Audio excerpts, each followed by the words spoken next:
Right then, welcome guys. As you can hopefully see in your screen, you can see we've got a lot of people at Wizoo Workspace in Leeds. There is unfortunately me at home in my living room due to the dreaded lurgy has struck me at just the perfect time. Couldn't have asked for a better time for it to happen, but there you go. But as usual, we do this event as a hybrid event for a reason, and I was hoping it wouldn't be me that I have to be not there in person, but so be it, and hopefully it can work. So thank you everyone for joining us. I have briefly spoken to the room at Wizoo before we do this, so I'll do an update with the guys online in a few minutes. But welcome to the Northern Affinity hybrid event. In a couple of minutes time, we're going to go to our first speakers, which is going to be Deborah, Ogden to start with, and then Lucille. And I'll do a proper intro to what they're going to do in a minute. Following the speaker section, what we'll then do is we'll kind of split the meeting a little bit. Me and the guys online, we'll go to some breakout rooms and have some conversations there, and then the guys in the room will do something as well.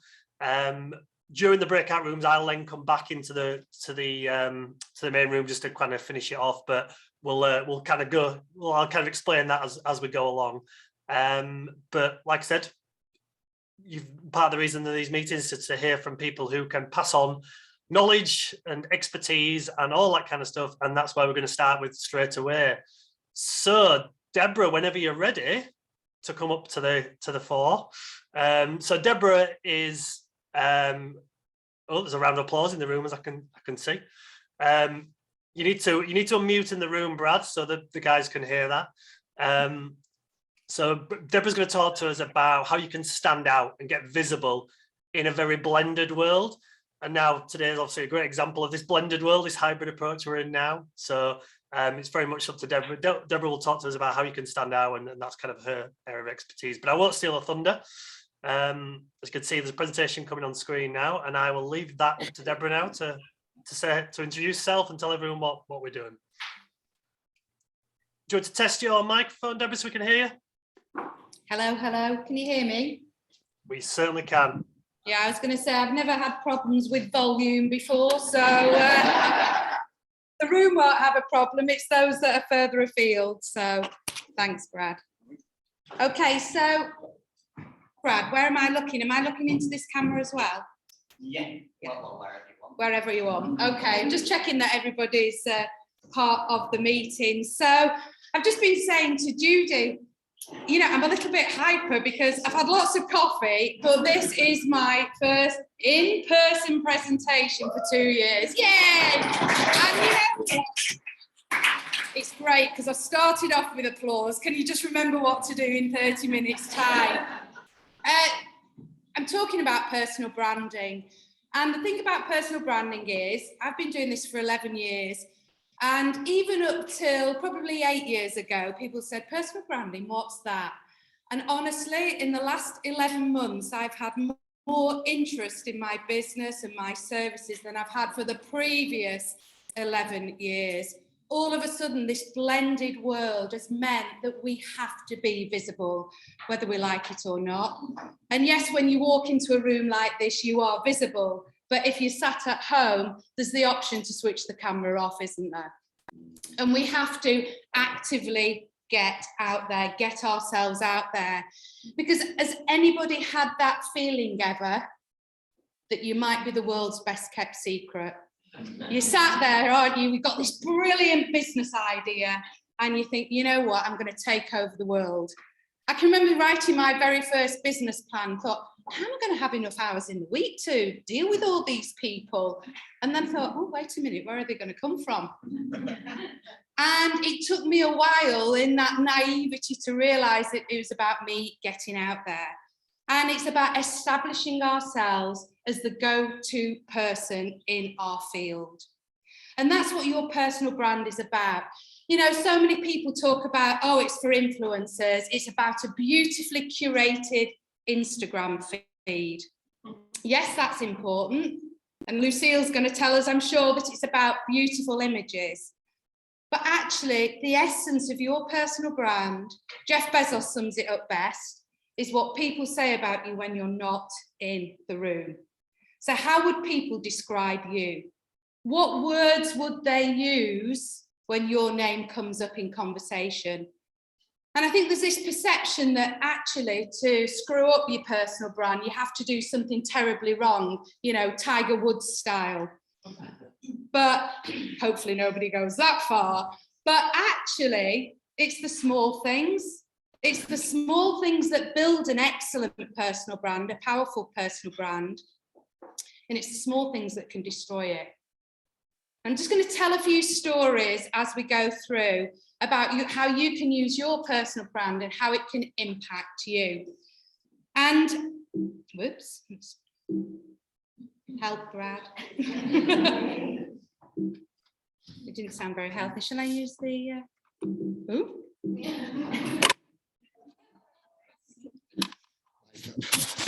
You're known as the expert. You can see where my expertise starts and ends here. Try clicking on the presentation and then click right. Ooh, there we go. Brilliant. Thank you. Thank you. Okay, so I'm just going to tell you a little story. Any football fans in the room? Yeah, okay.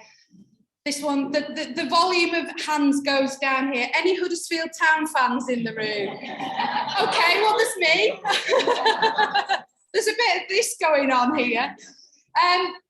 Whether you're a football fan or not, this sums up personal branding to me. So this is going back, it's about 4 years ago now. It's New Year's Day, and we've just played Blackburn Rovers. This was before the heady heights of the Premier League. And my husband's a football journalist. He covers Huddersfield Town. And because it was New Year's Day, he said, as a treat, why don't you wait for me after the match? And Oscar, this is my son here, Oscar, our son, not that he's listening, but our son, he might get to meet some of his favourite players. So I said, okay, then, no problem. So Oscar was there and he said, Mum, do you think I'll be able to have a selfie? And I was thinking, please, I hope not, because I'm not going to be the one that asks for it. Anyway, we sat there after the match. And the match had been a really dull 1-1 draw. So the players had done their thing on the field. They'd done their day job. They'd done what was on their CV, if you like. And as we were sat there, the players started to leave, and they all had their big Bose headphones on and their Louis Vuitton backpacks or wash bags under their arm. And they all walked past us one by one with their heads down like this. And nobody made eye contact. And I could see my little boy's face just dropping further and further. And he kept looking up at me and looking down. I said, don't worry, be fine. And then these two came out. Now, this is Elias Kachunga and Casey Palmer. Neither of them play for Town anymore, but these were Oscar's heroes. And I caught their eye and I thought, come on, Deborah, put your big girl pants on. Ask for a selfie. I said, you couldn't just take a photo. And they said, of course we can. And they put their arms around him and they asked him what he thought of the match. And they offered him a bit of the brownie, which I'm surprised he didn't absolutely wolf it, but that's a different story. And they said, what did you think? And the whole interaction probably lasted 30 seconds. And off they went. I said, thank you. They checked in with me and off they went. And I turned to Oscar and I said, wow, that was cool, wasn't it? And he said, no, Mummy, that wasn't cool. And he said, Mummy, that might be the best day of my life. And the reason I tell that story is that is about personal branding. What impact can you have on the people that you meet? That is your personal brand. It's not your Instagram feed. It is so much more. Now, what they didn't know is that I work with Huddersfield Town and the Academy. So I got straight onto my email when I went back and I said, what great ambassadors these two are for your business. Now, when it comes to football, of course, yes, they're paid thousands, but they also get very lucrative sponsorship deals. So who's going to be top of the list when it comes to representing the club? I also went, on social media and said what great ambassadors these guys are for the club. So I talked about it on social media. And I tell this story up and down the country many, many times. So all of a sudden, it's not just their personal brand that is amplifying, it is the brand of the organisation as well. So that is why I share that story. And I think some people feel incredibly, whoops, seem to have lost a slide somewhere, but we won't worry about that. So people feel very uncomfortable about being seen as a brand. And all I would say to you is think of it as people's experience. So think about how you show up, think about how you smile, how you walk in a room. Do you return your calls? Do you do what you said you would do? Do you recommend people? Do you make people feel good about being around you? Now let's just ask a question here. What words do you think people would use to describe you?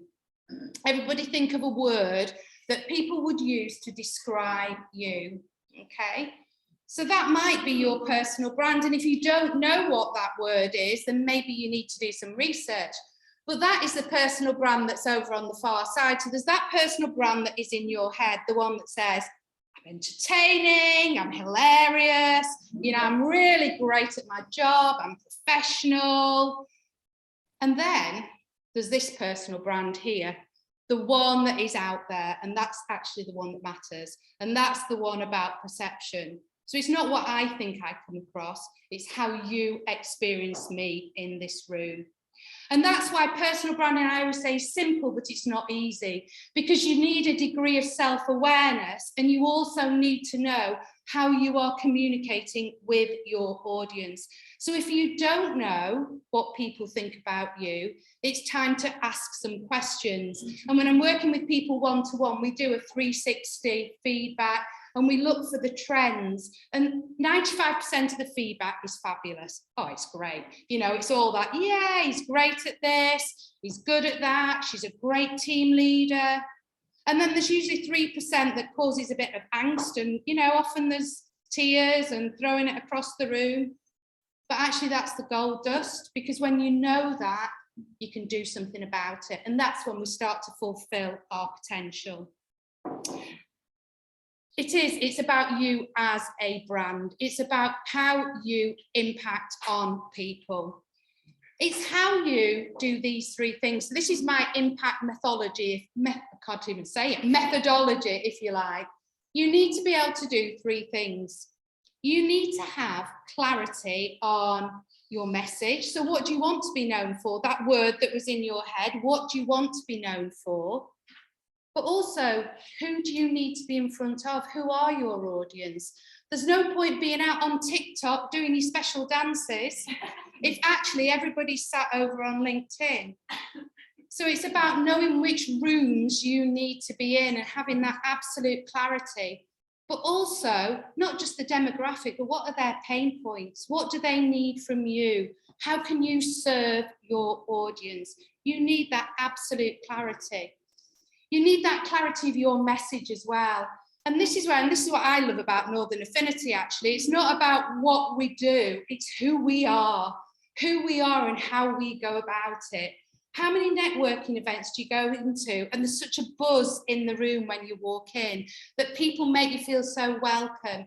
And I feel in this room, people connect as individuals and people rather than as what do you do for a living? And that, again, is how we stand out.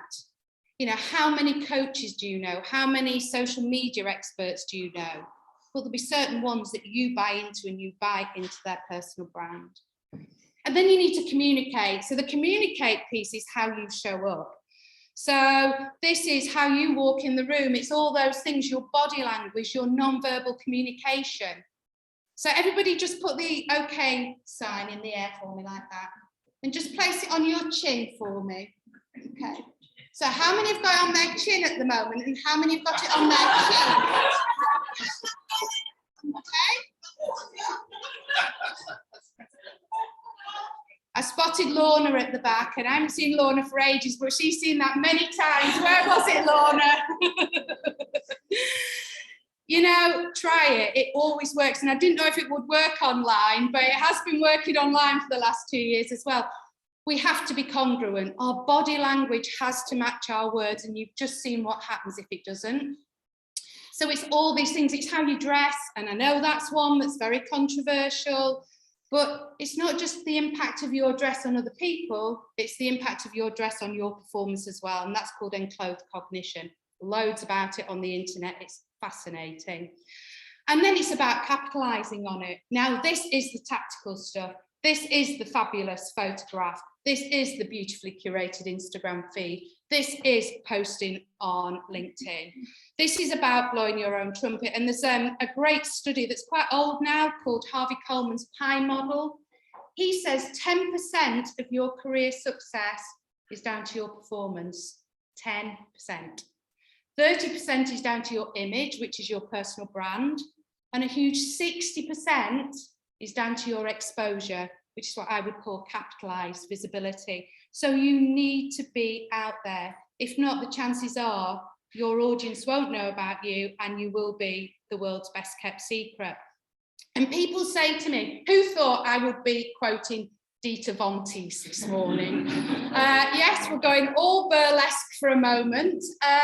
But people say to me, yeah, but Deborah, I just really struggle with sharing my content. I really worry about it. And during the pandemic, I sat there that first couple of days, had my pity party, as you know, some people will recognise this as the diary started to be cancelled, cancel culture. And I thought, my goodness, what's going to happen to my business here? And those big girl pants came out again. And I said, right, I'm going to have an online model. And I set up my membership, the Impact Club. And 2 years on, if I ask them now what I asked them then, what's your biggest fear?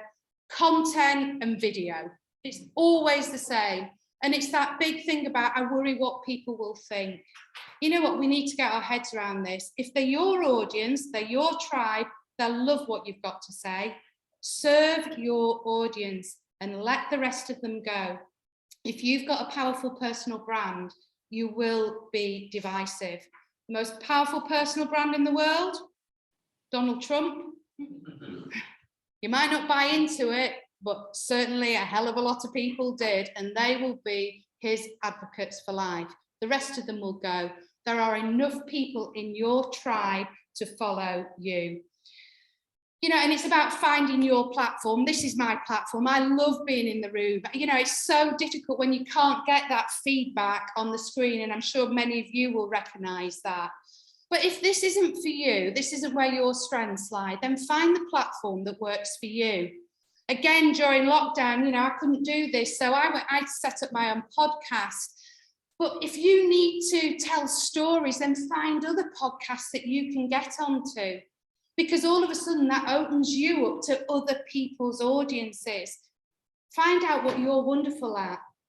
Another lady in my Impact Club, if I asked her to come and stand here, my goodness, you would not see her for dust. But if you asked her to write something, her creative writing is beyond anything I have ever seen. She can move me to tears with what she writes about. And that's her thing. So I've said to her, forget, you know, presenting, focus on that, get in front of your audience with your strengths. So it's about doing that work, knowing where your audience are and knowing your strengths. And it's about finding cheerleaders as well. You know, we've got cheerleaders in this room. It's people that absolutely get your personal brand, have absolute clarity on what it is that you do, and then recommend people for you. My cheerleaders are my sales force. They're out there. They know exactly what it is that I do. I had an experience a few years ago with a really superb coach that I look up to, who does a lot of work in the NHS. And a young lawyer, female lawyer, approached her and said, could you help me with my, I've been overlooked for promotion a few times. And this coach said, I can, but actually the person that you need to speak to is Deborah, because that's absolutely what she does. It's about that stepping up in business. It's about that visibility piece. So by knowing exactly what it was that I did, she was able to refer me and I get the right people. And, you know, I'm also a big believer that success leaves clues. So if there are people out there that are doing what you're doing, get them as mentors, have a coffee with them, get in touch with them, get them to share how they've got to where they are now. And you know what? This for me is what this is all about. So much of it is, you know, oh, it's all about filters, it's all about fake it till you make it. For me, it's about taking action. You have to take action. It's about doing it, but actually it's about being it. And I truly believe that every single one of us has so much more inside of us, but we're just we're just struggling to get it out. I shared on Instagram last night, somebody had sent it to me and said, this will mean a lot to you. A Wayne Dyer quote that said, don't die with your music still inside you. And I was like, whoa, God, I've got to think about this one. But it actually made me feel a little bit sick. I mean, one of my big fears, I once saw somewhere that the definition of hell is that they'll sit you there in front of a video and they'll play what you could have been if you'd fulfilled your potential. Anybody else feel a bit uncomfortable with that one? Oh, so, you know, we've got to get out there. We've got to get out there, be visible and be seen. And you know what? It's a bit like the Chinese proverb, when is the best time to plant an oak tree? The best time to plant an oak tree was 20 years ago. The second best time is now. And your personal brand is exactly the same. It will take 6 months. It takes, you know, I've just been saying to Jules as we've walked up from the station, this last month, my phone is just going mad and I'm struggling with capacity. That's taken 11 years to get to that point of working hard, of doing this stuff, of being visible. So it doesn't happen overnight. It doesn't take 11 years, but it's about starting now and making those small steps and taking that action. So my question to you is, what are you going to do today that is going to help you stand out there and be the go-to person in your field? And I'm just going to leave you with a very final story. And this is from politics. It's from the 1800s. I'm no historian, so please don't ask me any more questions. But it was an election, a general election, and it was in Victorian times. So, you know, it was a huge thing. It was still in the time of the empire. And the election was against Gladstone and Disraeli. And the press got wind of the fact that they both dined with the same woman the week before the general election. And they interviewed her and said, how did you find them? How did you find each candidate? And she said, well, she said, when I dined with Mr. Gladstone, I felt that I was dining with the most intelligent person in Britain. And this was, it's impressive. How did you go on with Mr. Disraeli? She said, Mr. Disraeli. She said, when I dined with Mr. Disraeli, she said, I felt like I was the cleverest, most impressive person in Britain. And guess who went on to win the election? People will be taken by how you treat them and the experience in your world. Thank you.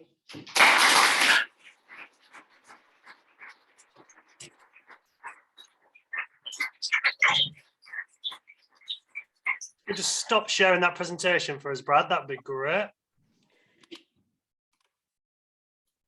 That is great. I will take the spotlight off. Right. Well, thank you very much for that, Deborah. Now I know. Can you hear us? Okay, Deborah. Sorry, I can't see you on my screen. Deborah, so we had a couple of questions, if that's all right. Yeah, come back up to the front, Deborah. So I know Sarah online asked, how easy is it to change the one word that people think of you when they think of you? How easy is it to change that? So you need to get feedback and you need to ask people how they experience you. So actually the word in your head is irrelevant, but that gives you a benchmark of where you want to be. So you need to ask for feedback and ask for really specific feedback. So not how do you experience me, but ask people. I ask for 3 key things. Well, I ask for 3 words, and then I say to people, ask what am I really good at? So what should I continue doing? What do I need to start doing? And what do I need to stop doing?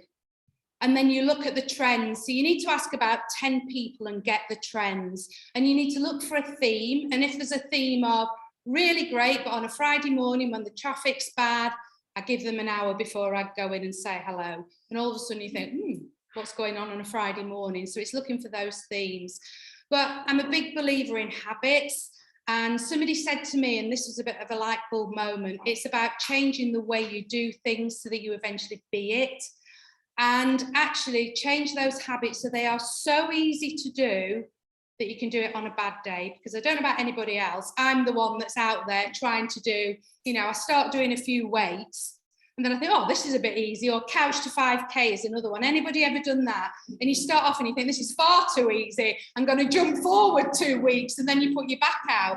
So it's about making it so small that you can do it even on a bad day, not on your best day when you're fully motivated. And I think if you can get those habits in at that lowest level and have that consistency, that's how you start to change so that you become that word in your head. It's an identity piece. Hope that helps. Oh, I think that's a great answer. I mean, is there any questions in the room for Deborah? And obviously, if we can be as loud as possible so we can all hear it. Yeah, hi. I'm Louise, by the way. I was just wondering, did you have a bad word that you had to kind of work on and change? Did you have one? This is probably too long a story for now, but my background, I trained as a lawyer, went into communications. I was a media manager at Old Trafford, so I worked with people like Freddie Flintoff at the cricket ground, not the football ground. So I'd had a really big career, and then I was a mum, a much wanted, you know, little boy. And I lost my identity, and I had a real challenge around identity. And it was through some counselling that I had around my identity that, you know, I was that person that, you know, wouldn't put my content out there. And I had counselling, and I said, you know what I've always wanted is my own business, but I'm seeing myself as just a mum.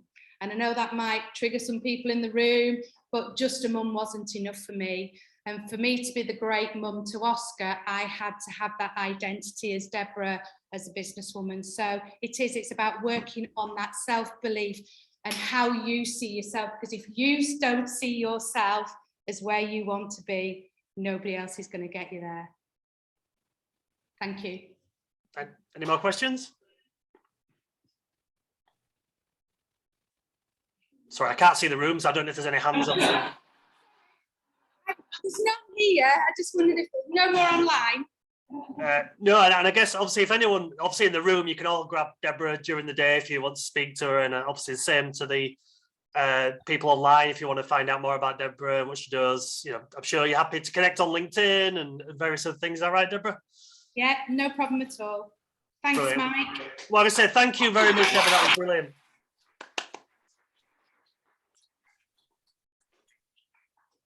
Right then, next up then, guys, Lucille. Sorry, I can't see you in the room again, Lucille. But if you're ready to come up and do your bit, that would be great. So, Lucille's, we're going to very much follow on from Deborah's presentation, really. Lucille is a photographer, so all about brand and everything like that. So, I won't steal your thunder, Lucille, and I'll let you explain that.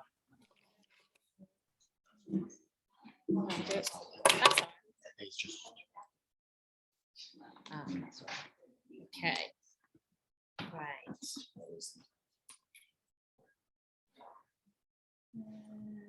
Hi, everybody.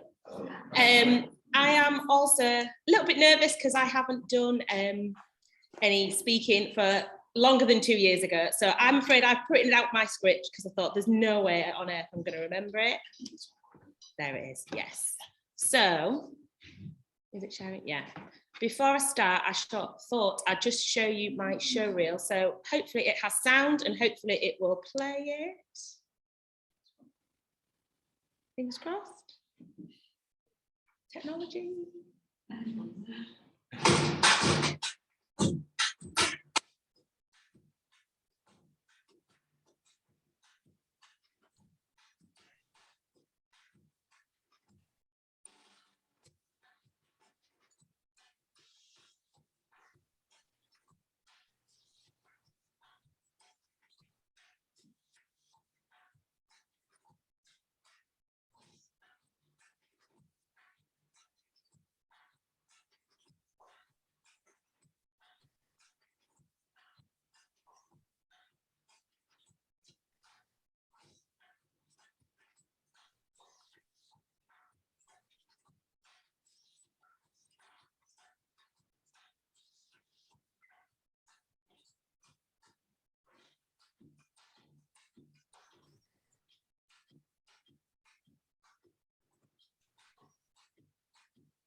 So hopefully that's woke everybody up. It's usually the response I get from people that it's very loud. But yeah, essentially, I am a photographer. I'm just going to see if I can hide this so that you can all see the full pictures.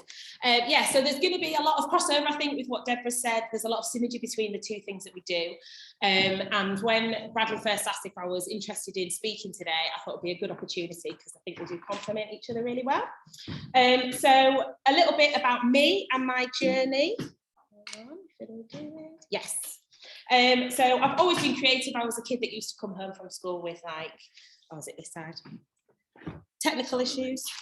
Reach. We'll just slide over a bit. Shimmy. Yeah, I was a kid that came home from school with like painting your hair and all over your uniform, and my mum. And I now feel that pain when my daughter comes home with bags full of craft that they just encourage them to make, and you can't ever throw it away because then they'll kill you. But I wasn't hugely academic at school, loved art and creative things, so that was my background, that's what I got into. I trained as a graphic designer for years, worked at different retail agencies in Leeds, and so that was the background that I came to. All right, thank you. And I've used that insight into businesses to curate the work that I do now. So I worked as a wedding and portrait family photographer for years. During the pandemic, as we all know, weddings went off the table, I all stopped. I had done small bits of commercial work, but I didn't really portray that side of my business. It was just people who knew me from retail agencies would get in touch and say, I've got some products, will you shoot it? So I diversified, as many people did, and then Brand Stories has come out of that. I shoot all different varieties of things, as the show reel will showed you: food, people, landscapes, interiors.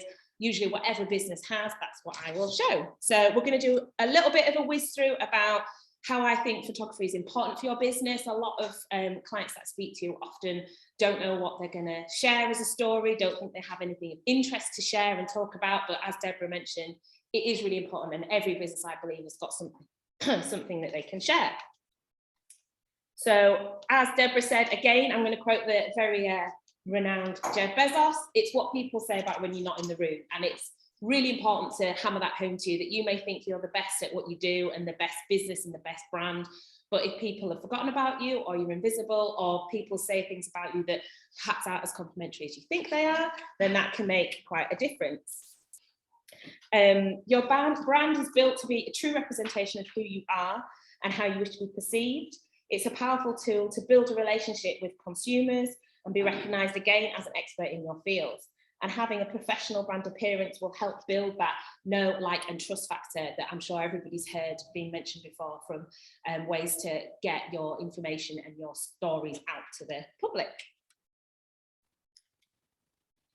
So, your visuals can play a crucial role in how your brand is portrayed to clients and customers. Your first impression does truly last. It's important to remember that people shop with their eyes and make decisions based on that first impression. Do you have a website with an About You page that doesn't have a picture of you on it?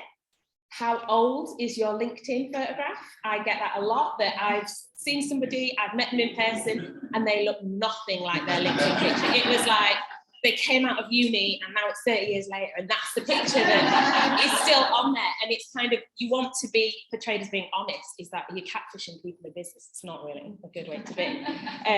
And have you shared images of yourself, your business, the colleagues that you worked with on your social media feeds? We all live in a visual world now, we can't hide away from it, but you've got to have that presence on whichever platform is correct for you, and I'll talk about that later. But if you're, it doesn't have to be you. A lot of people don't want to be selfie, putting themselves out there all the time, but there are different ways that you can share information, stories, details about your business that still keeps you visible without it having to be a picture of you smiling and laughing all the time. So how could you benefit from a professional session? Businesses that feature professional photos of real people inspire much more trust than using stock images. I've quite often had people come to me that have used stock images on their website and then noticed that someone in a similar field is using the same image on their website. So it's having that unique bank of images that we can create together that allows you to stand out and be honest and truthful about what you do. Using them in your social media. As we know, video is a massive thing, and imagery and photography is something that will get you a lot more engagement with your posts. And using your photographs, you can create simple show reels if you don't necessarily have a budget to do a big high-end video. If you've created some images and you mix those in with, like Deborah's quotes that she's got, your mottos about your business, your values, things that are important, and include them together, you can quite quickly and easily make a show reel similar to how I use mine, that just talks about what you do and helps you project that image across. You could use them in email campaigns, landing pages to help generate sales. If you're speaking at an event like myself, I have a photograph of me which I feel comfortable to share and feel that it represents me, but it's better than a snap that you took on your phone that's too small, that's blown up, that looks pixelated, and it's just good to have a good quality image of yourself. Put them on your email signatures, make it memorable when you send an email out. It's nice sometimes to have that image on there, similar to when you're on LinkedIn and you send messages, you can see the person that's responding to you. Use them on your printed marketing material. Although online is very powerful, people do still often like leave behind brochures, flyers, things like that, especially if you sell products. You might want to have images, quality images taken so that you can, if you go to a farmer's market or if you're selling in retail and you want to leave leaflets behind, it's got some good imagery of your work on there. And the highest thing that I hear from my clients is it saves them time. When they've gone and had a photo shoot done and they've come away with 40, 60 images, that's a lot of content for them to be able to use without having to think again, how am I going to post something today? I don't have something that I want to talk about. You can look back, it might spark something. You can reuse images. With Instagram, generally people will only scroll down 9 squares, maybe 12 if they're feeling like it. If you posted something months ago, you could reuse it again if it's still relevant for what you want to talk about. So, some stats. I definitely need to read my sheet for this bit. The internet has 4.3 billion users worldwide, an active social media audience of 3.8 billion, and that's probably outdated by now. So your audience is definitely out there, and it's out there in their thousands. Using Instagram as an example, it's one of the most visually led social platforms and has 1 billion users every day. 500 million people utilize Instagram stories every day. Again, that's probably outdated. TikTok is also very powerful and used in the right way for certain businesses. I know that a lot of people think it's not right, but if you do it in the right way, it can be a really powerful tool. But making sure that it works well for your business brand, there's some suggestions of ways that you can convey yourself on social media. So first one, I'd say, think twice about your content before you just post it. Be selective, make sure that everything that you post has the power to be out there forever. So how do you want it to be associated with your business, with your brand? Consider the words and the images you're using, and are they really a true representation of you and your brand together? Working with a photographer saves time, as I've said, and it can strike that lasting impression. Your selfie will not sell your business. Your story about what your business is more interesting than me taking. I can stand here and go, I'm doing a presentation, but me talking about the people I'm sharing this moment with would be more powerful and more interesting for people to see. And being consistent as often as you can, posting regularly with a consistent message rather than, oh, I've got more time today, so I'll do some posting, and then 2 weeks later you've not done anything for ages. So trying to come up with a bit of a plan and a bit of a structure that helps you will make it easier because it'll be more regular and more consistent. Social media can be a powerful tool, but being committed to keeping your profiles up to date and engaging is very important. So mistakes that you should try and avoid if possible. It's quite easy to get wrapped up in getting good results when you first start a business, but it often means that people leave certain aspects that fall by the wayside. For your customers to want to do business with you and recommend you, they need to feel connected to who you truly are. And if you want your personal brand to thrive, then some mistakes that I think are important to avoid. If you want people to do business with you, you need to show them who you are and be the face of your brand. In an age where consumers are bombarded with advertising, and entrepreneurs need to give them a reason to be trusted. Having your photographs taken by someone like me will help you to make an impact and cut through the noisy platforms that we work on. Growing your personal brand and building your network to nurture these relationships that we start to build with customers. It's easy now to sort of have really quick interactions with people on social media, but if you continue to respond to people, if people take the time to leave a comment or like something or send you a message, then get back to them and continue to grow that conversation. Sharing your stories, people need to relate. So the storytelling aspect of what I do is really important to me. So I do take headshots if people want headshots, but I much prefer to learn a bit more about what they're doing and go into their businesses and get more than just, here's a lovely shot of Deborah. This is what she looks like. What does she do? How does she deliver her service to her clients? Tell a bit more of the story behind your business and what you're doing. We've spoken about being consistent. So obviously getting out there, sharing the message regularly, and failing to grow your online presence. If you want your business to thrive, it's important to create a digital footprint. So making sure people find you more often, using the correct and relevant platforms to get through to people is really important. So visual storytelling. As I briefly mentioned, this is a massive part of my business. So when someone gets in touch and they believe that they have a need for some new imagery, I work with them to learn more about their business and their company, what their values are, what their ethos is, and what themes they want to be able to convey. So we go through quite a detailed process to understand what things they want to share, what stories they have to tell. Often people don't think they have a story. So when I get to talk to them a bit more, then it's useful to learn more about what they do. So in this example is a florist. She knew she needed some product images of completed bouquets, as any florist, the finished work that you do. But as a previous, we used to work together as a designer, she's really detailed in how she comes up with the concepts. So we did a whole day in the life with her about how she works as a florist too, getting up early and going to the flower market, choosing the flowers, getting the best quality ones, the detailed sketches and consultations she has with clients. She does installations in hotels, so getting her in those premises, at home working, the details, her branding, and of course the finished bouquets that she wanted to be photographing at the same time. So you've got the full story there in how her day works and what she does.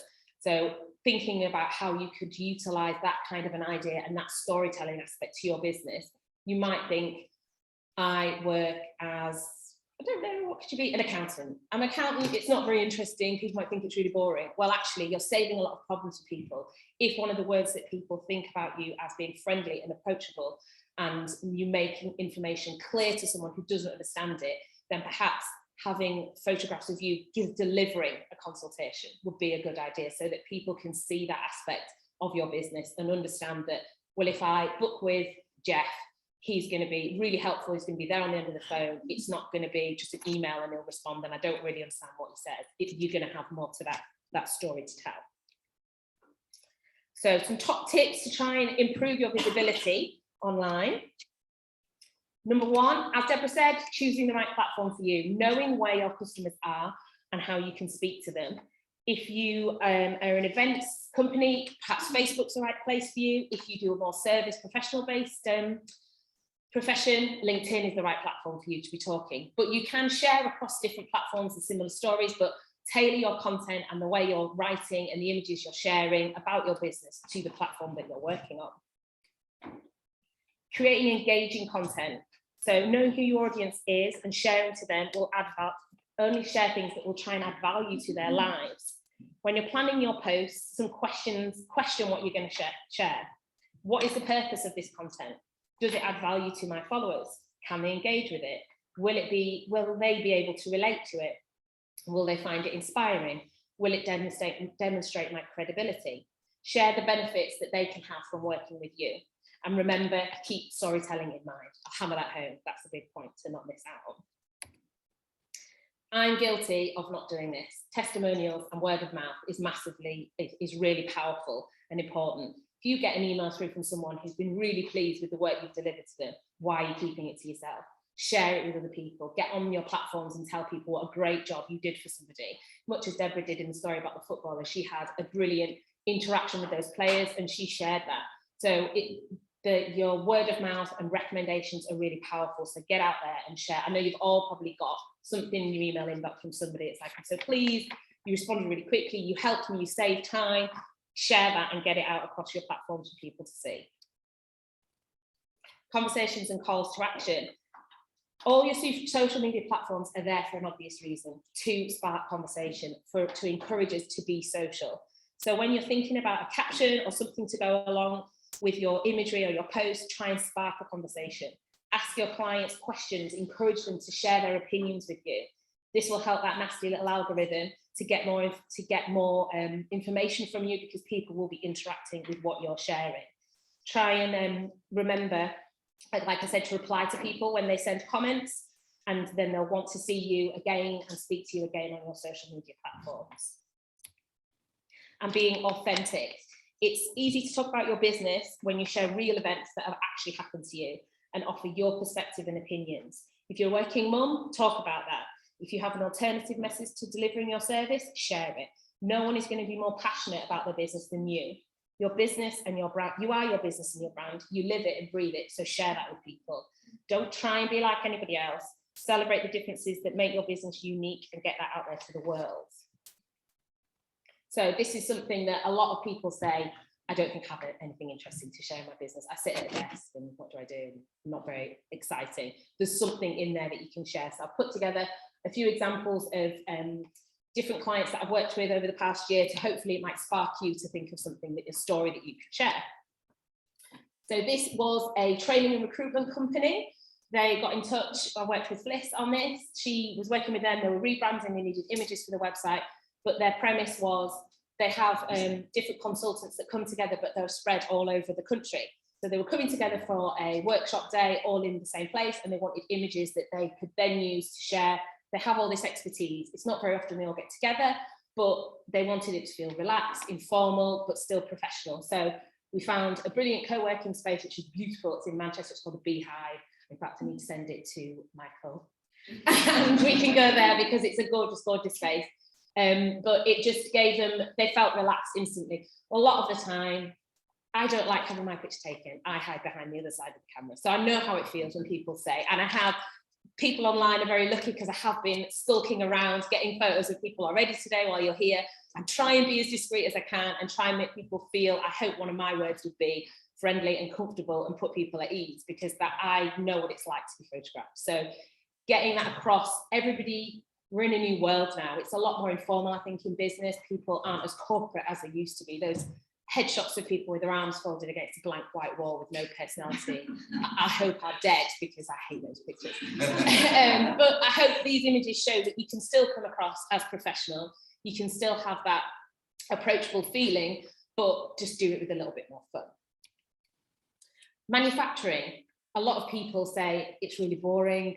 I love it. I love that program on the telly where they go behind the scenes of how's your Kit Kat made, all that kind of thing. So this is North Brewing, who've recently set up a new tap rooms, which again is a brilliant space to go to, but you can see into the brewery while they're making the beer and everything. So got to go in and see the manufacturing, how it goes on, and just give them some content to share this space online.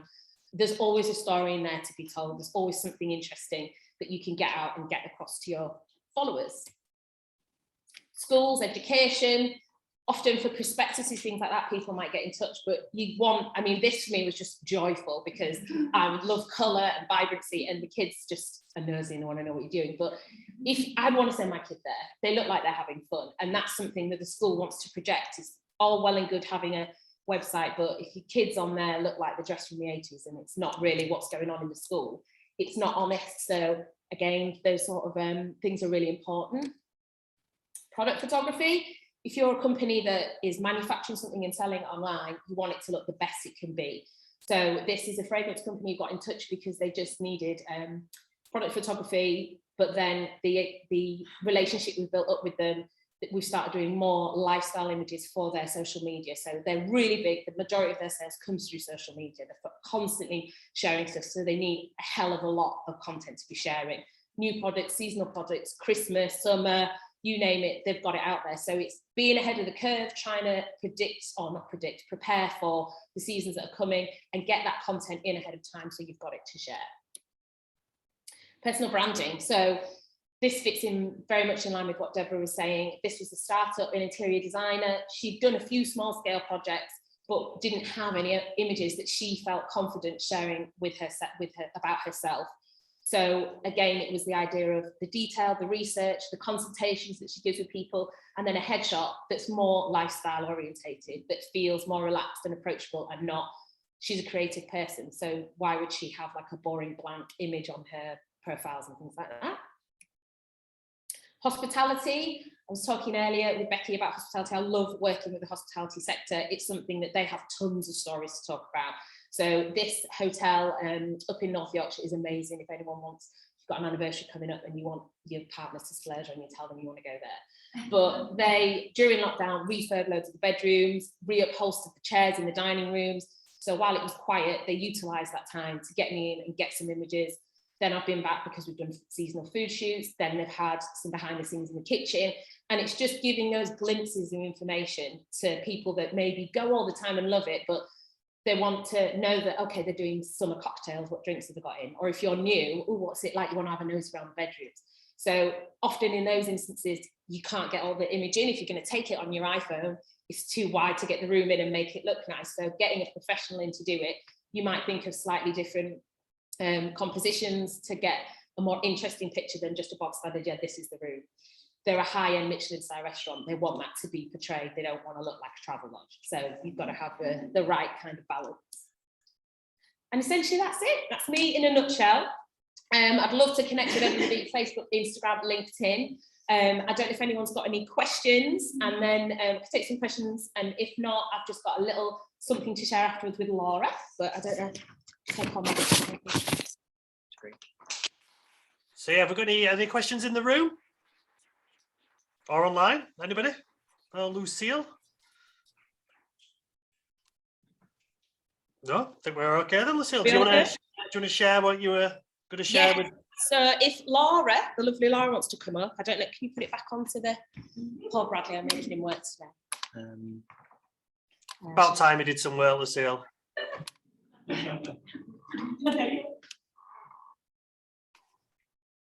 So in the spirit of Northern Affinity and the collaboration that everybody always does together, yeah, there it is.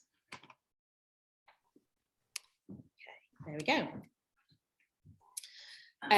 Myself, Laura and Claire have got together to put a little project in place. I'll let Laura talk about it. I've chatted enough. Sorry for my tardiness earlier as well, by the way. So one of the biggest problems that I have when I get clients coming through the door as a marketing consultant is often I want to be more active on social media, but I've not posted anything in 2 weeks now. I don't know what to post, so I'm not going to do any of it. I've not got any photos, I've not got any video content. I really just don't know what to do. So what we have decided to put together is the end of that problem. We're working together. Claire is a brand specialist. I'm obviously a marketing consultant, specialising in social media, and Lucille's a photographer. And basically, we're hijacking the co-working days. And at the co-working day in March at Hopwise, we're going to be running 2 sessions for 3 people per session. And where you get essentially 45 minutes with each of us. So you'll go to see Claire first to get your ideas out on paper. Then you'll come to see me to format that into a content plan for social media. And then you go to see Lucille to get some photos done. So we're hoping to run it regularly so you can get into the habit of planning ahead. You'll have almost 12 weeks worth of, that's the goal, it's having 12 weeks worth of content to take away with you, which all you then need to do with it is schedule it, and it's done. So we're hijacking the event, I think it's the 17th of March. We are only opening this to Northern Affinity partners to start with, because there's only 6 spaces available. We want to give you guys first access. And then down the line, we'll potentially open up to the general public. But we've got a landing page. Yeah, for we'll share that out on Monday on Mighty Network. Yes, we'll get that on there. But yeah, just the idea is to give you a bit of a taster sometimes into the services that we all offer. People are interested and intrigued, so it gives you an idea of what's included in those, how you can get content is the key, really, isn't it? So you can go away with something that is actionable and you can get on with it. With myself, the people that book on with me, I will have a discussion with you ahead of time to prompt you to bring things, have your props ready, have a think about what we could capture on that day.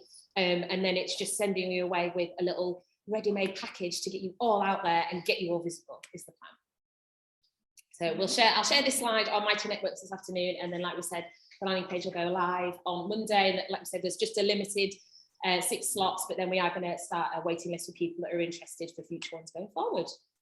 Lucille, I've got a question. Yes. Who's Snap, who's cracking, who's pop? So yeah, I'm Snap because I take your pictures. Fine. Laura is Crackle because she will, what have I said? Create marketing that will generate noise and crackle. And Claire will give you design strategies and creative ideas to make your brand pop. But we will not be wearing like outfits or anything like that. We will just be our normal selves. But inside, we're like serial superheroes. So, there you go. Thank you.